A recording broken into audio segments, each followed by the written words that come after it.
Halo, selamat pagi. Berita Semarang kembali hadir menjumpai Anda bersama saya, Rusdi Maulana. Rangkaian berita dan peristiwa aktual telah kami siapkan untuk Anda selama setengah jam ke depan. Selain informasi terkini, kami juga menyiapkan berbagai informasi menarik untuk menyertai aktivitas Anda di pagi hari ini. Informasi utama akan segera hadir di antaranya. Seorang pria di Ungaran Barat, Kabupaten Semarang tewas tersetrum listrik tegangan tinggi di atas pohon saat sedang memetik petai pada Selasa siang.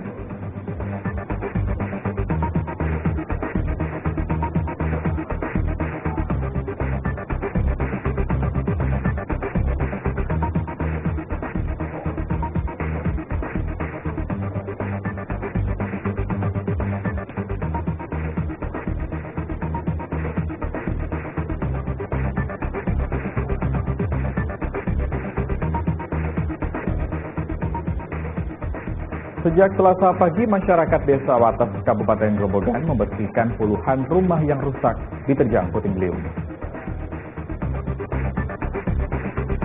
Pola pengamanan serta penyelenggaraan transportasi libur Natal dan Tahun Baru 2020 di wilayah Jawa Tengah dan Yogyakarta serupa dengan arus mudik dan balik lebaran.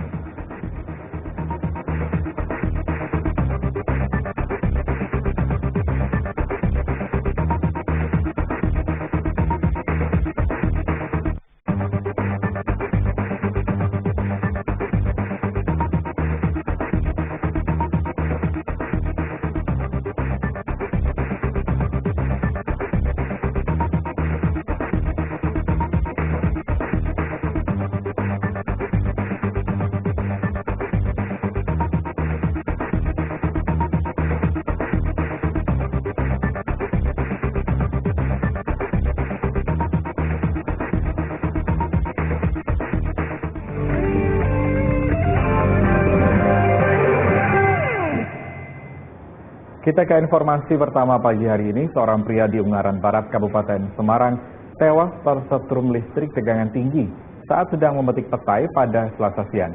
Evakuasi jasad tersangkut di atas ranting pohon setinggi 10 meter berlangsung dramatis. Kematian Jazuli di atas pohon petai mengejutkan masyarakat Ungaran Barat, Kabupaten Semarang pada Selasa siang. Mayat korban tersangkut di ranting pohon setinggi 10 meter karena tersengat aliran listrik tegangan tinggi. Evakuasi jenazah oleh polisi dibantu petugas pemadam kebakaran berlangsung dramatis. Setelah hampir 1 jam, jasad pria berumur 53 tahun itu akhirnya berhasil diturunkan menggunakan tali pengaman. Kejadian naas bermula saat korban sedang memanjat pohon untuk memetik petai. Diduga Jazuli tersetrum saat bagian tubuhnya menyentuh kabel yang menjuntai di sekitar dahan pohon. Korban diketahui tewas usai sejumlah warga mendengar teriakan sekaligus suara ledakan kecil dari atas pohon.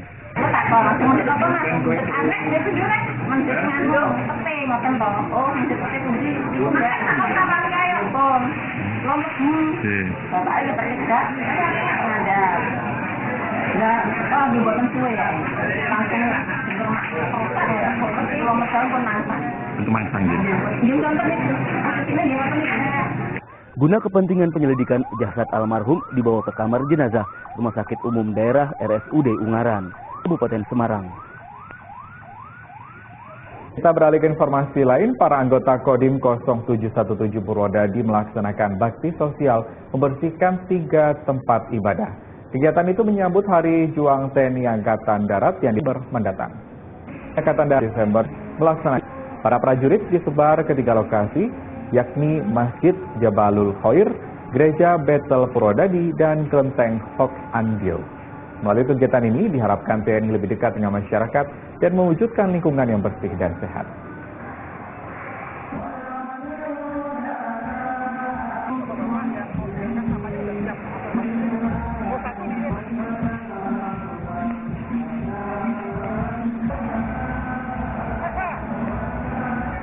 Bagian dari karya bakti melaksanakan pembersihan tempat ibadah. Ada 3 titik yang kita laksanakan pembersihan, yaitu Masjid Jabal Khair, kemudian PPI di Simpang 5, kemudian kita juga melaksanakan pembersihan di Kelenteng.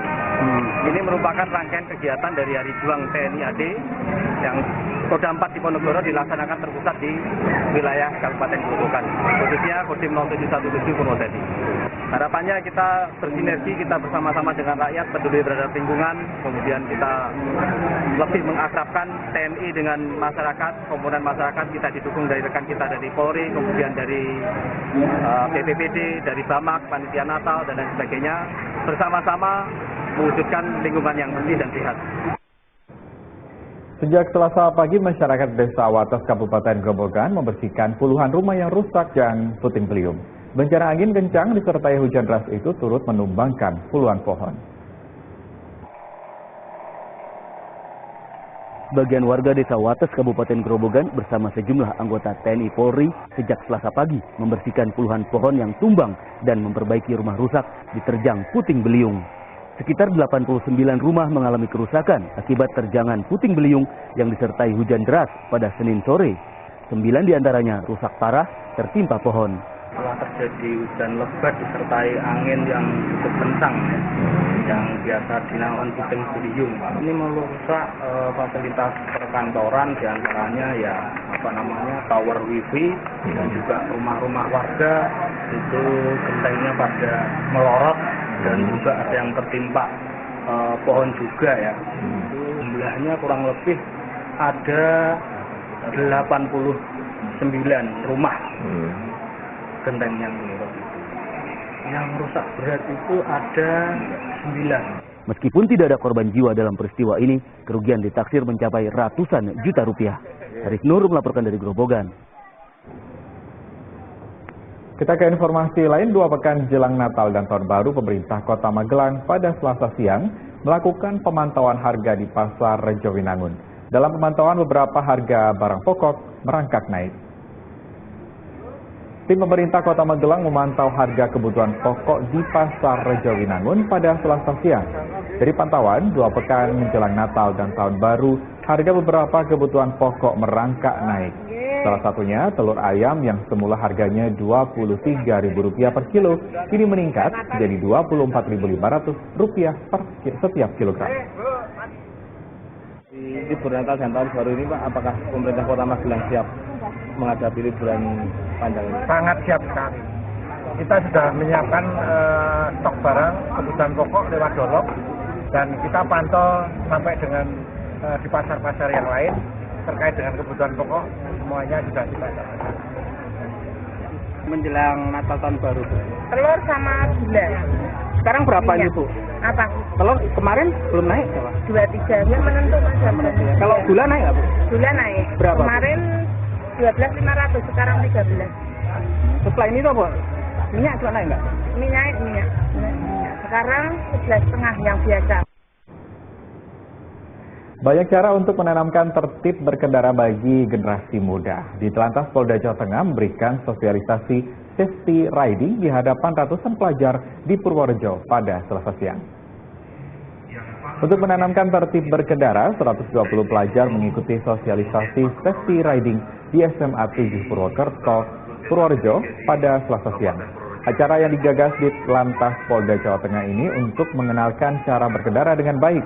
Panitia menyelipkan aneka permainan lucu bertema lalu lintas agar para peserta tidak jenuh dengan sejumlah materi yang diberikan. Kita beralih ke informasi selanjutnya, pola pengamanan serta penyelenggaraan angkutan masa libur Natal dan Tahun Baru 2020 di wilayah Jawa Tengah dan Yogyakarta serupa dengan arus mudik dan balik lebaran. Guna menunjang kenyamanan pengguna tol selama Natal dan Tahun Baru, PT Jasa Marga membuka rest area 360 di ruas tol Batang, Semarang. Guna memperlancar transportasi masyarakat saat Natal dan Tahun Baru 2020, Balai Pengelola Transportasi Darat Kementerian Perhubungan Wilayah Jawa Tengah dan Yogyakarta menggelar rapat koordinasi angkutan Natal dan Tahun Baru di Semarang. Secara umum, pola penyelenggaraan angkutan Natal dan Tahun Baru serupa dengan penyelenggaraan arus mudik dan balik lebaran. Petugas akan mendirikan posko di sepanjang jalur utama dan jalan tol. Diharapkan para pengguna jalan itu bisa sampai tujuan dengan selamat. Dan kedua, ya kita harapkan juga kelancaran sebenarnya intinya dua itu aja. Nah, untuk mendukung ini kan tentunya perlu kesiapan, baik itu prasarana maupun kesiapan dari para petugas. Sementara itu, PT Jasa Marga telah membuka rest area 360 di ruas tol Batang Semarang. Para pengguna jalan dapat memanfaatkan rest area dengan fasilitas terlengkap ini selama libur Natal dan Tahun Baru. Rest area KM 360 Batang Semarang. Disampaikan oleh Bapak Bupati bahwa alhamdulillah rest area ini sudah mendapatkan rekor muri ya. 51 itu bukti komitmen Jasa Marga untuk terus membangun infrastruktur. Dan tentunya tidak hanya membangun infrastruktur, tapi juga bersama-sama dengan pemerintah daerah untuk mengembangkan ekonomi masyarakatnya. Apa buktinya? Ya kami melibatkan banyak UMKM di sini. Dan juga unsur BUMN juga mendukung agar rest area ini juga bisa sustain dengan adanya UMKM. Ya, sehingga mereka dibina, mereka bisa sustain di sini. Sesuai namanya 360, rest area yang terletak di kilometer 360 arah ke Jakarta ini bisa menampung 250 mobil besar. Dengan hadirnya rest area 360, kenyamanan pengguna tol diharapkan dapat terwujud. Agus Hermanto melaporkan dari Semarang.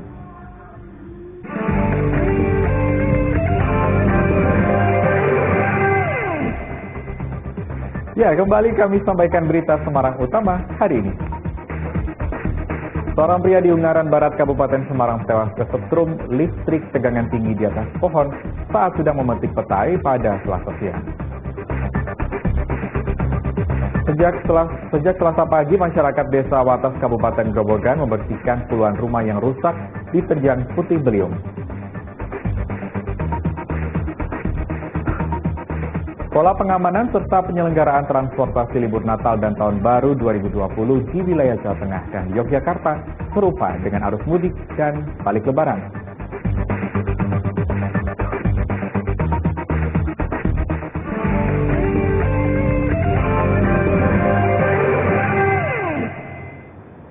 Anda kembali menyaksikan berita Semarang. Komisi Pemilihan Umum KPU Grobogan berencana kembali merekrut relawan demokrasi untuk membantu sosialisasi tahapan Pilkada 2020 dan meningkatkan jumlah pemilih. Wilayah kerja relawan demokrasi akan dipersempit pada setiap kecamatan yang terdiri dari 2 anggota. Dinilai berhasil meningkatkan partisipasi pemilih pada pemilu 2019, Komisi Pemilihan Umum Grobogan akan kembali. Tugasnya membantu sosialisasi tahapan Pilkada 2020. Rencananya wilayah kerja relawan demokrasi akan dipersempit pada setiap kecamatan yang terdiri dari 2 anggota. Teman-teman relawan demokrasi dari basis komunitas itu kemarin adalah ujung tombak sosialisasi penyelenggaraan pemilu serentak. Dari target 77% dari KPU kita melampaui target sekitar 78,44%. Dengan begitu, apalagi Grobogan punya hajatan ke depan tentang penyelenggaraan Pilgub Bupati 2020 yang harapannya mereka juga kedepannya akan kita ajak bersama sebagai relawan demokrasi. Kita ke informasi berikutnya. Puluhan warga berunjuk rasa menuntut Sekretaris Desa Bantal, Kabupaten Semarang mundur dari jabatannya. Mereka geram karena Sekretaris Desa Bantal yang diduga berselingkuh dengan kasih pemerintah Desa Bantal masih aktif bekerja. Sambil berteriak membawa kain putih, puluhan warga berunjuk rasa menuntut Sekretaris Desa Bantal, Kabupaten Semarang mundur dari jabatannya. Mereka geram karena Sekretaris Desa Bantal yang diduga berselingkuh dengan kasih pemerintah Desa Bantal masih aktif bekerja. Di Balai Desa, sang kepala desa justru mendadak pingsan sehingga harus dibawa ke puskesmas terdekat. Sejumlah raja dari berbagai daerah di Nusantara menggelar tradisi ruatan negara di lokasi wisata Candi Gedong Songo, Kabupaten Semarang. Ritual setiap akhir tahun ini bertujuan mendoakan bangsa Indonesia agar terhindar dari bahaya.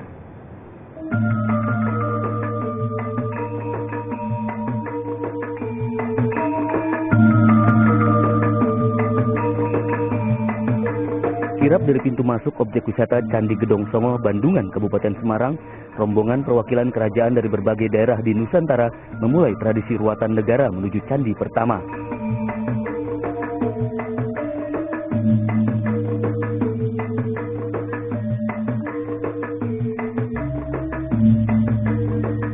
Suasana sakral tampak saat mereka melakukan sejumlah ritual. Tradisi ruatan negara setiap akhir tahun ini bertujuan mendoakan bangsa Indonesia terhindar dari bahaya. Jadi harapannya tentunya dengan prosesi ini ditegakkanlah paugeran atau nilai-nilai luhur yang menjadi pedoman itu bersama, utamanya para penyelenggara negara dan diikuti oleh para rakyatnya.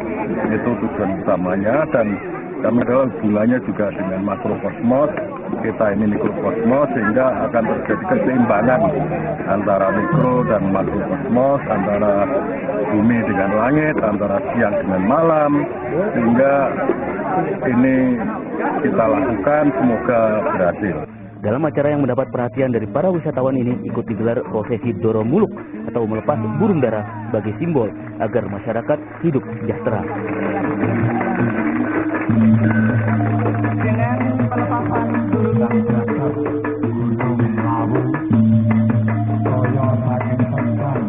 Ilianto melaporkan dari Kabupaten Semarang. Para anggota Kodim 0717 Purwodadi melaksanakan bersih sosial membersihkan 3 tempat ibadah. Kegiatan itu menyambut Hari Juang TNI Angkatan Darat yang diperingati tanggal 15 Desember mendatang.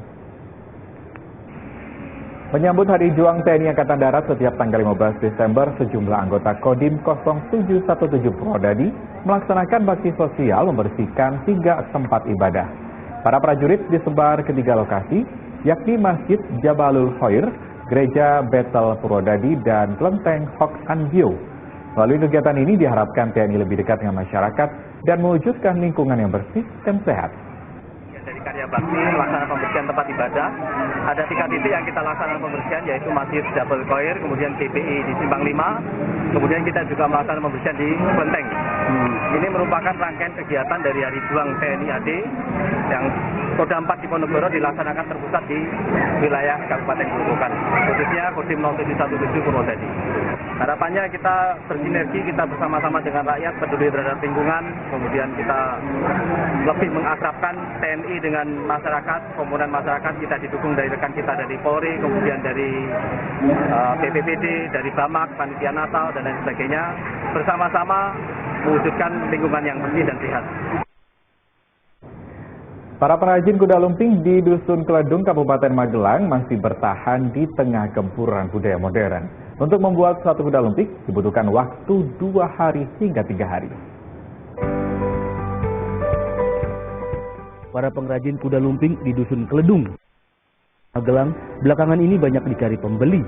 Selain pembuatannya rapih dan cepat, pembuat kuda lumping mulai jarang ditemukan akibat tergerus kesenian modern. Harapan ke depan soal kuda lumping ini itu supaya tetap eksis dan ada. Nah, gimana orang mau bermain kuda lumping untuk ke seni kerajinan tali kalau dari kamu punah? Nah, nanti lama-lama ini jadi plastik kalau orang tidak membuat sebuah kerajinan original daripada bambu dibuat anyaman sedemikian sehingga menjadi sebuah seni budaya di area Magelang.